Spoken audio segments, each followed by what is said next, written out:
Last summer, I had the opportunity to go to a Railcamp being held at the VMT in Roanoke, Virginia. While there, I had a lot of fun and met a lot of people I now call my friends, and this will be my experience from day one.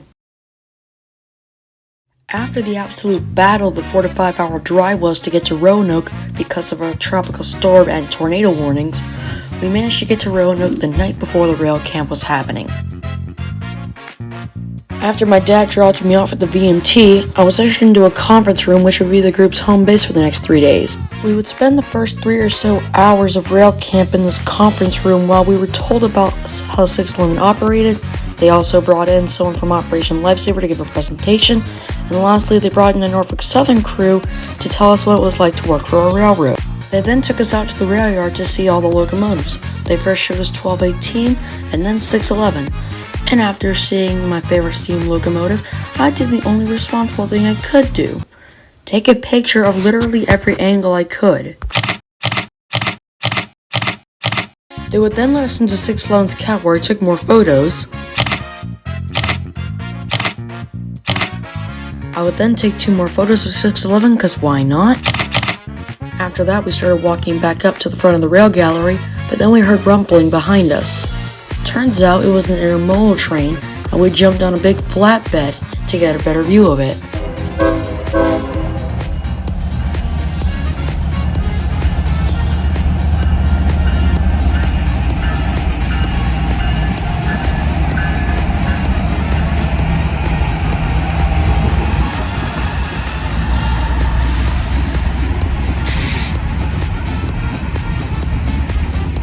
That DCGVO-led manifest would actually be the first of many trains we'd see on this day, as we'd see another train about 3 minutes later.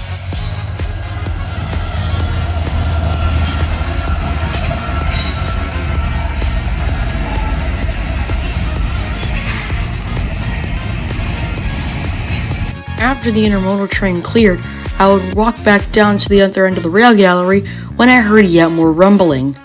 Not wanting to miss whatever this train was, I rushed back up to the flatbed, and it turns out it would be a duo of SD60Es.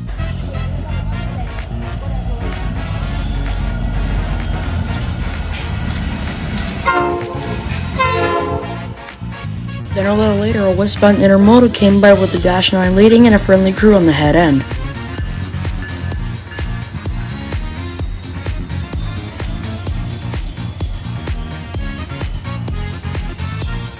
And then another intermodal came by with an ace leading.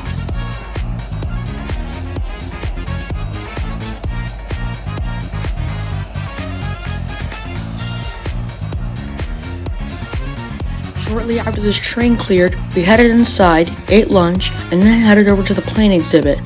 While there, they showed us a bunch of engine types, bunch of models of planes. They had a big display case of model aircraft.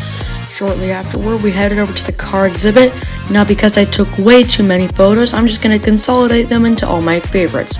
So, here they are.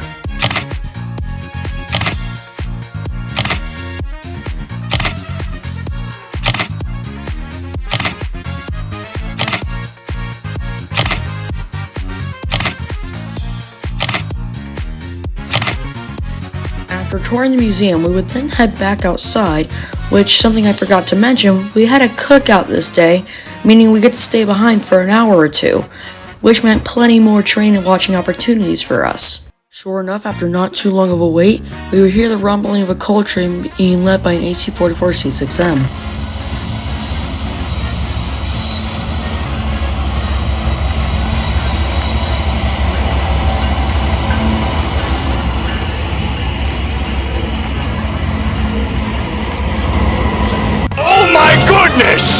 Then, right when we least expected it, a westbound empty coal being led by an ace came up and met the eastbound coal train, leading to an almost perfect meet.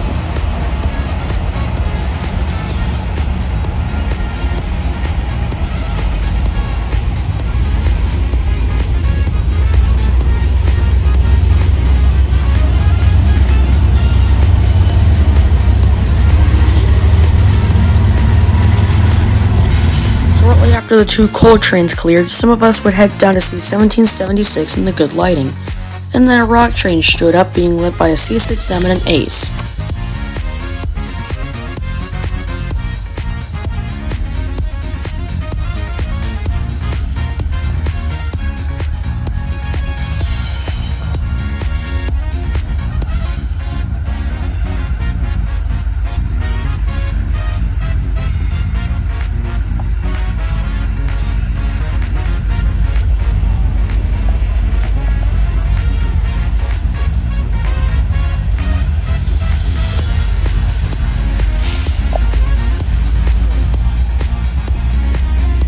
After this rock train cleared, we would then head back up to the front of the rail gallery when we would hear rumbling of an eastbound, which turned out to be a manifest led by a Tier 4 GEVO.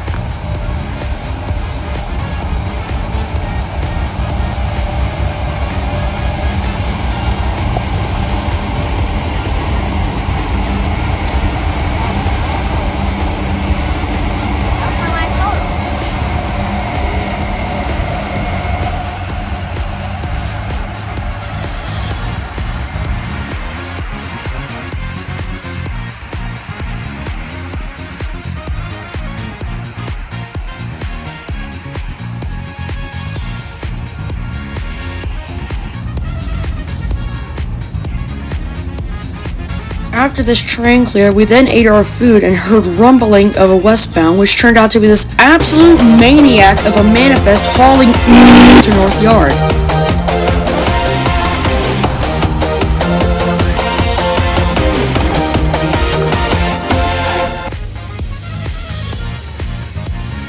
However, shortly after the head end passed us, the train came to a stop to refuel and have a crew change, and while this was happening, an Amtrak pulled up to the station, meaning that all three main lines were being used, so nothing was going to be happening for at least the next hour. Thus, taking advantage of the good lighting, I decided to walk down to the other side of the rail gallery to take a picture of that tank engine in 1776. Taking these two photos would actually be the last thing I would do at the VMT, as shortly after, my dad, brother, and I all drove back to the hotel for the night. Thank you very much for watching, and I hope you all have an amazing day.